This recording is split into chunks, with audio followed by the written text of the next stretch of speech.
Hey, everybody, and welcome to the Pleasure Priority Podcast with me, Amber Taylor.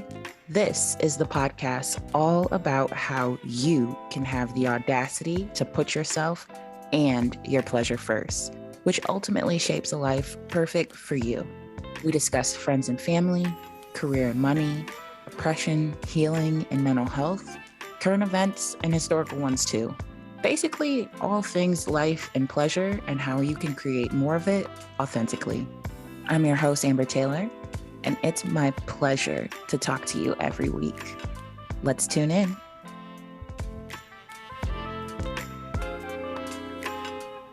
Hello, my friends, and welcome back to the Pleasure Priority Podcast.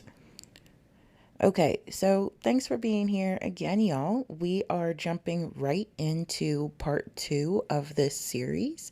And if you haven't heard part 1, go back and listen to the episode before this one called The Power of Your Mind.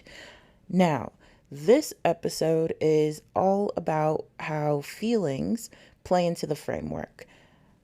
I've talked about feelings a lot already in this podcast, so I'm going to talk about them a little differently today, but it would be helpful, so definitely go back and catch those episodes as well. Most notably, episode 31, How to Feel, episode 20, Disassociating from Your Emotions, and episode 58, Are You Avoiding Your Feelings? Okay, so I'm feeling things. Now what? In terms of the model, the feeling line is the third line coming in directly after the thought. The thoughts we think create the feelings we feel. Yes, y'all, our thoughts cause our feelings. It's not the thing or the person that makes you happy or sad or whatever. It's the thoughts you think about them that do. Right? Okay, example. Say someone cuts you off in traffic. That situation is neutral. Somebody getting cut off. Everybody has different reactions to it. Somebody could be like, just a day in the life. It's so crazy driving in whatever city, insert city here. And some people take it real personal. Like, this person disrespected me. They put me in danger. They're so rude. I can't drive. And those people with those different thoughts have very different feelings, very different models, if you will. That goes to show that it's not the actual thing that causes the feeling. Because if it was, everybody would have the same thought and feeling and reaction to getting cut off in traffic. It's what you think about it. It's what you make that experience mean that causes your feelings. So yeah, I talked about that more, about your thoughts causing your feelings, in episode 1, The Power of Your Mind. Not episode 1, but part 1 of the series, The Power of Your Mind. So yes, again, go back and listen to that if you haven't yet. But moving forward with today's conversation, I wanted to provide a little bit more clarity around the model, and that it is a tool for understanding, not a tool for judgment or blame. It works in a lot of situations, but it requires nuance in some as well, especially in the areas of oppression, trauma, and things of the like. It also doesn't account for when your body first has a feeling and then your brain makes a story about it. So yeah, the communication between your brain and your body is a two-way street. It's not just your thoughts cause your feelings, but feelings can also cause thoughts. And it takes skill and discernment to navigate the differences. That's why it's so helpful to have a coach in your corner to help you see and understand how what's happening in your mind affects your life and help you to have more ownership and authority over it. But anywho, going back to this episode, it's about the feelings, specifically the feelings that we create with our thoughts. So when we narrow in on what we're thinking, we can narrow in on what we're feeling. Again, go back and listen to my other feelings episodes as well so you understand how to process and identify your feelings. But in terms of the model, at this stage, we're just treating it like we are scientists and we're objectively identifying the pieces to understand the results that we're creating in the model. So, a few tips on how to do this here. First, understand that no feelings are good and no feelings are bad. All are just on the spectrum of the human experience. So as long as you're a human, you will have feelings that span the spectrum of emotions. No, you're not always supposed to be happy all the time. That's not the goal of life. It's also impossible. You will not be happy all the time. It's just the way it is. And accepting that your emotions are going to range the spectrum, that's okay. Knowing that that's okay, knowing that there's no way to avoid it, and knowing this is what's supposed to happen. It's all regularly scheduled programming. So I want y'all to get out of the binary of like they're good and bad feelings and just they're just feelings. They're just sensations in my body that provide me with information. That is going to save you a lot of strife and stress because that really is all they are, sensations in the body providing you with information. 2, it's important to create safety and normalcy around feeling your feelings. There's not a problem with having and feeling feelings. Like I just said, it's part of the human experience. So as long as you're a human, you will have and feel feelings. You're not weak or too emotional just because you have feelings. All it means is you are a living, breathing human. So much additional pain and suffering comes from resisting your feelings and emotions or trying to pretend like you don't have them. You're not fooling anybody, by the way. You have them. And resisting reality doesn't change reality. In fact, it just makes it harder to change.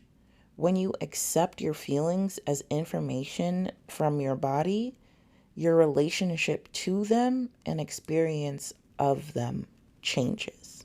You get more power and control. You feel like you have autonomy in your own life. You're not at the whim of your emotions, but you understand your emotions and what they mean for you. And I know some of y'all are going to have trouble believing me. So I want to go through a recent example that I had with one of my clients, and she was feeling guilty because she had to talk to one of her employees about them underperforming. And she was thinking things like, I should have done a better job hiring. I should have seen this sooner. I should have been a better manager. Like all this kind of stuff. And like she just felt so much guilt for basically having to tell this employee that they were missing the mark on what they were hired to do. And as we were exploring this feeling of guilt objectively, what we learned was that this feeling was actually manifesting because it wanted to remind her that she didn't have to be cold and heartless in this conversation. It wanted to remind her that being cold and heartless in this conversation in ways that she's experienced in the past sucks.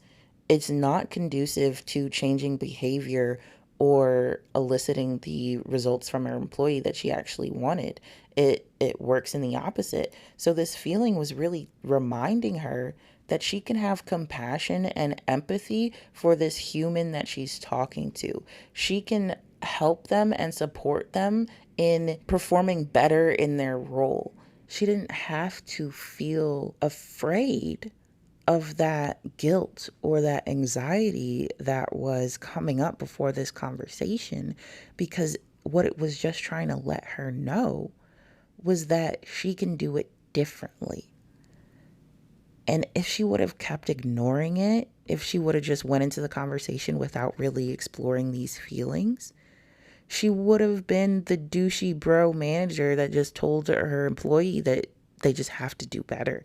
And if they don't, they're going to get fired, without the compassion, without the humanity, without the what's going on, without the here's how I can help, without the where else do you need help? How else can you be supported?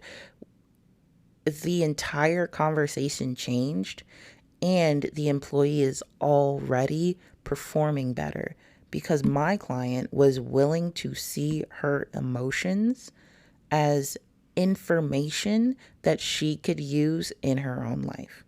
Y'all, doing this work changes the experience of everything. Okay, so third thing, your feelings are what color your actions. Now we're going to get into this a little bit later in the series, more in depth, but just at the high level, how you feel directly impacts what you do and what you don't do, which directly impacts the results that you're able to create. So your feelings are like the engine to your success. And no, you don't always need to feel motivated to do something, but the feeling in the F line definitely plays a part. So if you were feeling something like curious, doesn't matter the situation, but when you feel curious, you would ask questions. You would do some research. You would try some things out. You would experiment. You would explore. You would do a lot of things differently than, let's say, if you were feeling like hopeless.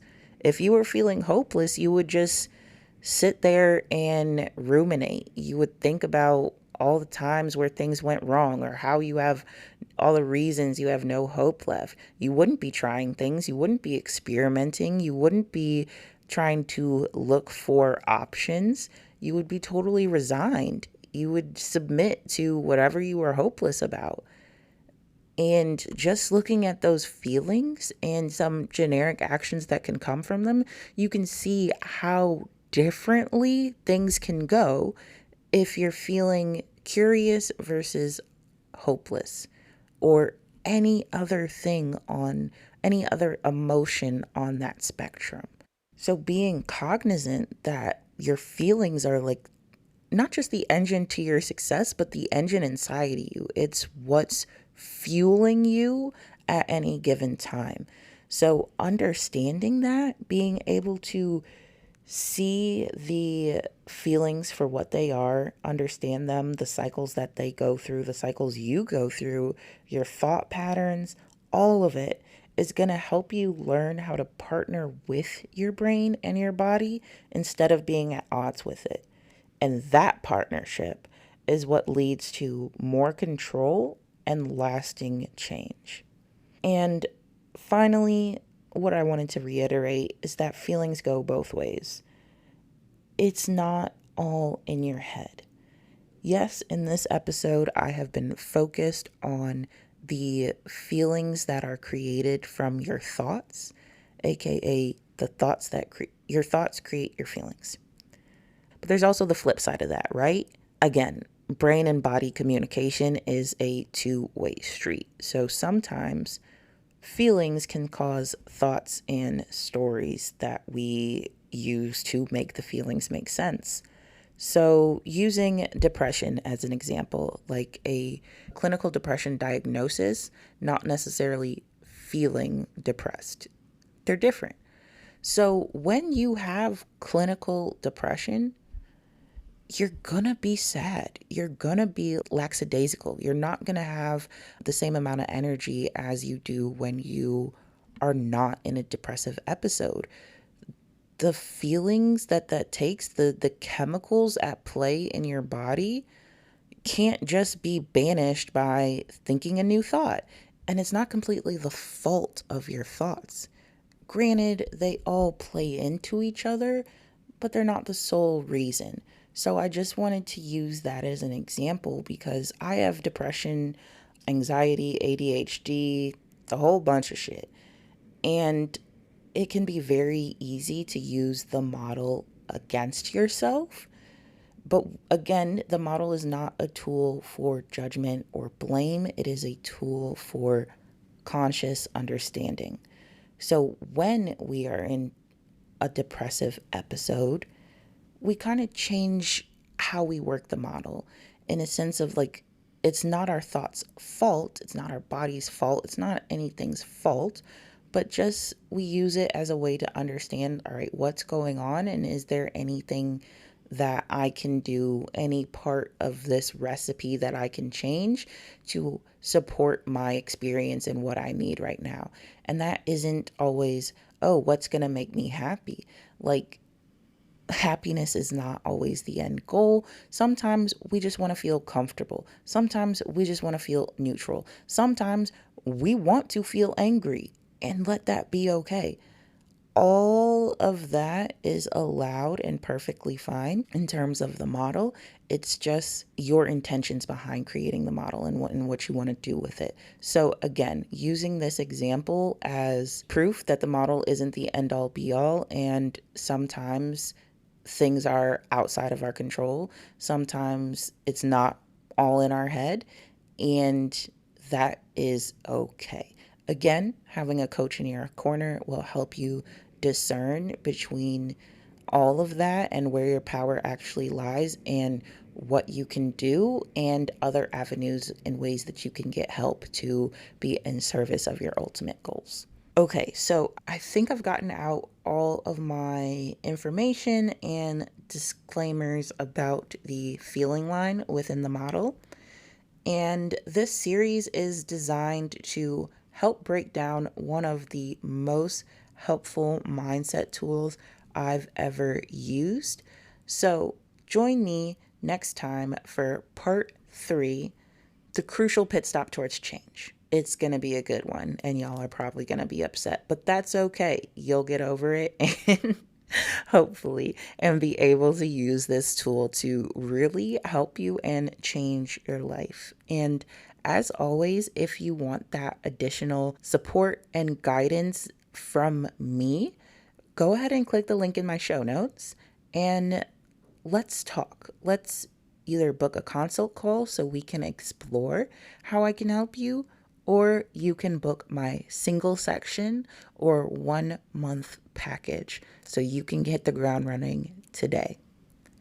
All right, y'all. That's all I got for you. I'll see you back next week. In the meantime, stay pleased. Hey, friends. Thanks so much for listening to this episode of the Pleasure Priority Podcast. I hope you enjoyed it. If it's your pleasure, check me out on Instagram at Amber Taylor Coaching and my website, www.ambertaylorcoaching.com, for more on increasing your pleasure across all aspects of life. As always, make sure to follow the show and check back each week for a new episode. I'd also love it if you'd leave an honest rating and review, and if you'd share the show with anyone else you think would benefit. Much love. Talk soon, friends.